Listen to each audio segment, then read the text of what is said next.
What's happening, what's happening, what's happening? Of course, you know it's your boy B-Hop Radio shouting. As always, I got the legend himself, my podcast partner off in this thing, DJ Toomp. What's good with it, Toomp? The one and only ATL Beat Banger. Y'all know what it is, man. What's happening? I mean, Toomp, the other day, I had the honor and the pleasure of seeing you getting the whole proclamation in the city of Atlanta. Yes, sir. You know. Yes, sir. First of all, I know you were the man, but I didn't know you sold 40 million records, Toomp. Hey, man, when Kasim said that, right? Shout out to Kasim Reed, former mayor.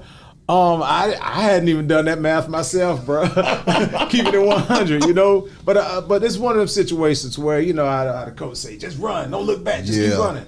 And just been running, bro. I never really took time to count, you know.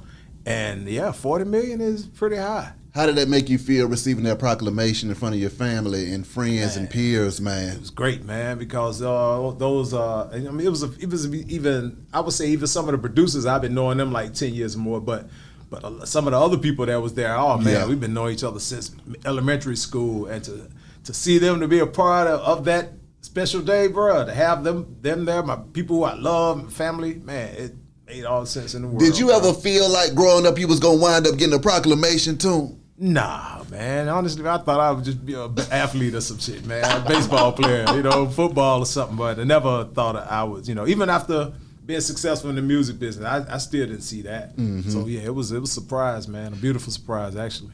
Being in the league with, you know, with some of the Atlanta greats though, man, because, you know, everybody doesn't get a proclamation, okay? Mm-hmm. Only a few people. There's like a slick hall of fame of Atlanta legendary stuff, man. So, I mean, how do you feel to be in that class, sir? Actually, it's great. You know, I feel like that's like our Southern star, you know? Yeah. You know, like you receive the star on our Walk of Fame, Hall of Fame, or whatnot.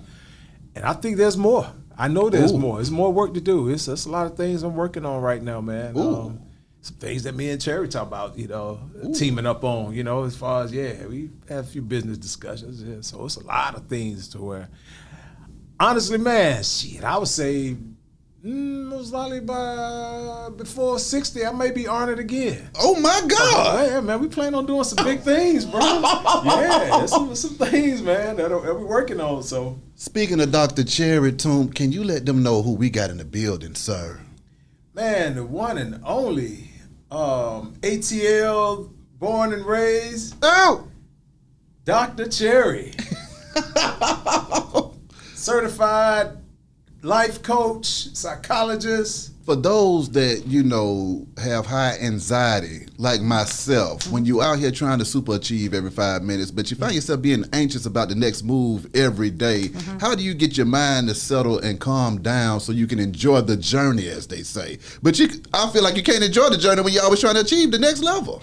Well, I think there are two things that I'll say. One is it's just like your cell phone. You know, when it loses that battery charge, you have to recharge. That's right. And you know, if you're ever trying to connect it to your Bluetooth, you have to repair. And so if you recharge and repair yourself, you will be able to come back on the same way. The second thing is that we want to see our success or our business as separate, and they're not. They're really intertwined. Okay. So when you think about, people always ask me, can I help them with life balance? There is no life balance.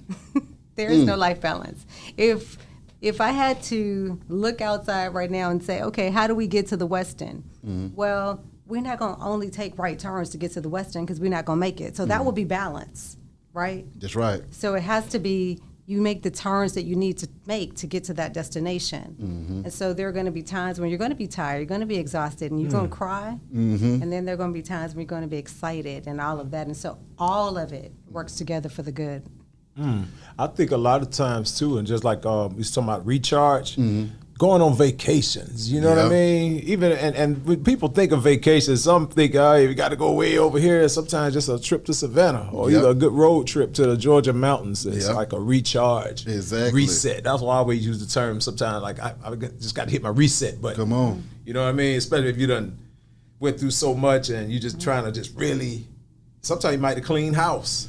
Facts. People that you may have around you who you thought was a part of your team. You know what I mean? So you reset yourself and your business. So I get you on that, on the whole recharge thing. That makes sense. Now, what about these unbiased these unconscious biases that we have. Right. So many times we have limiting decisions or limiting beliefs. And those come in the form of I am not. And so whatever you put behind I am really should be powerful. And so I can't. You can do most of the things you want to do. There are going to be some things you can't do and you should not do. And so I've gotten to the point in my life, because I started this journey when I was 5. I was listening to I was listening to Norman Vincent Peale at 5 years old. Yeah. Like when I got to the first grade, I was telling everybody, "Oh, you should use these words." And my teachers and everybody, they said something is not right with you. And I understood that I was going to be a unicorn. And, you know, people see me as that unicorn. But our beliefs transform into how we show up. And so we've got to own it. Every day we have to say, I am. And if you say, I am, that really means I am a part of God. Am I a part of the universe? I am that. As a father of 3 girls and a boy, how do I instill in them what they need to know so they won't be dealing with trying to resolve these unconscious biases against themselves? Well, the first thing is, and that is an excellent question. Yeah. The first thing is kids learn from what you do, not what you say. Right? Yeah. So we're watching you. Okay. Right? Okay. That's what we're looking at. Well, I'm military-minded 24/7, so don't nobody want to be watching me because I'm boring. Right. But it doesn't matter.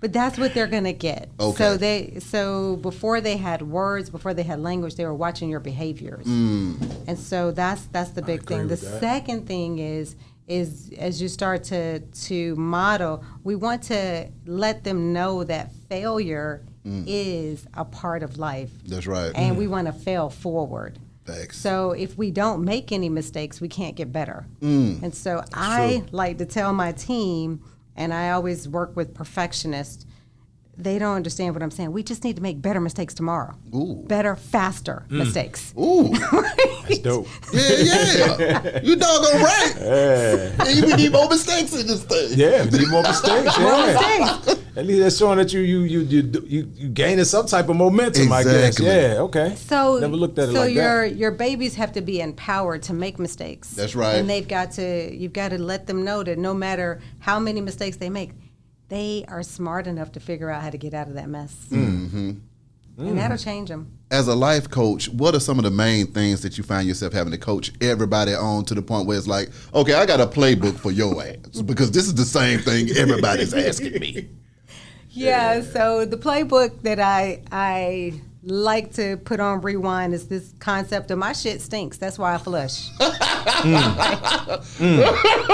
right now we're working Where on. can you put that? We're working on the dumps. Like I have 12 dumps for success. Like we need to go dump. Yeah. You know, Okay. and flush. Yeah. Because you know when you done in there, you might have to light a match. You know the guy on Friday. The guy on Friday is like, Go here, don't nobody Friday. go in there for about 30, 40 minutes, right? Okay, but your shit stinks, and so all of our shit stinks. So for some reason, we think that I am the only, woe is me, my shit stinking. No, baby, everybody's shit stinking. Yeah. So that's the biggest thing.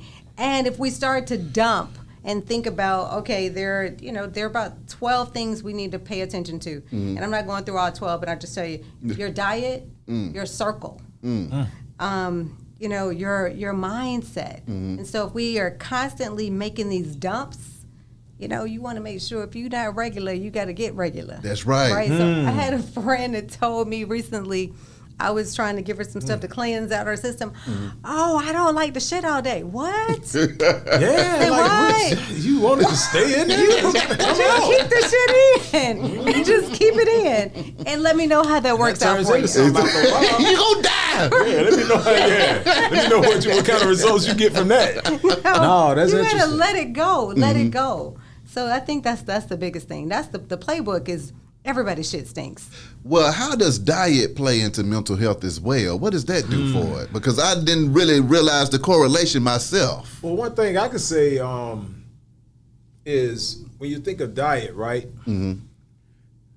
And what you ingest, and sometimes it's even the way that it's even prepared. Because you got to think, like, And this is one of the levels, I think, like a gang of fried food. Let's say if you eat a whole lot of fried food, that's clogging your arteries. Facts. And so the arteries is what's pumping blood through you.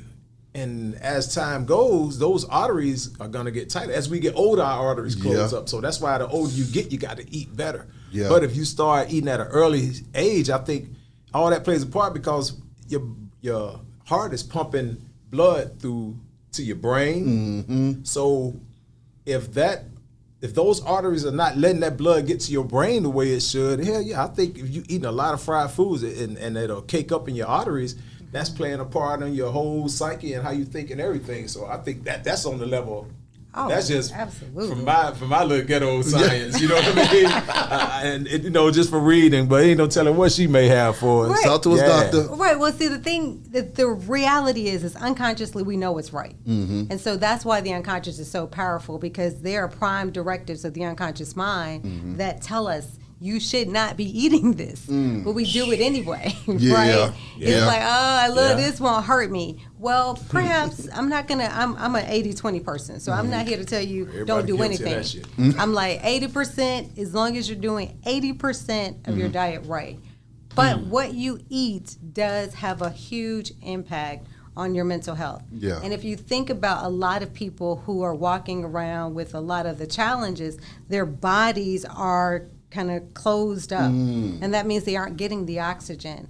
And what he was speaking of is that oxygen to your brain frees up, and we're looking down. There are no answers down there. You have to look up. That's and right. So your physiology and what you're putting into your body absolutely matters, because that is the fuel for your brain. And most of our problems, whether it's, the dis-ease that we're having, is really coming from how we're eating. So I've never liked fried food. And so growing up in Southwest Atlanta, it was every Friday. It was fried. Well, see, my mom was the cook. And so every Friday she was cooking that fried fish. Yeah. And the thing was, back then you had to sit at the table. That's right. Until it's all gone. So my thing was like, I'm a Leo. Yeah. I just be here till when should I leave? Baby. Should it be tomorrow? Yeah. What, next week? Because I'm not eating this. And so eventually she realized, she said, this child does not like fried food. So she started grilling my fish. And way back then. And so as a kid, I knew that wasn't what I wanted. And so that's the thing. We consciously know, and our parents say, oh, the kids in Africa starving. And I'm like, yeah, they might be, but I'm not about to kill myself for them to starve, That's for them right. to be able to eat. And so our parents are giving us some of these messages. You got to eat what's on the plate. No, you might be putting this on my plate, but is this going to be long-term sustainability? Okay. Vegetables for sure, And a lot of people, like you said, that's in, like you say, you can see that their condition is not right. Most of them, if you were to ask them, hey, you don't want a salad? No, I don't like vegetables. Yeah. He'd be like, oh, I could tell. Right. You know what I mean? I can see. And, and of course everybody gonna have one or two vegetables that they dislike. Yeah. But man, honestly, bro, it's spinach, anything green, I'm on it. I love spinach myself.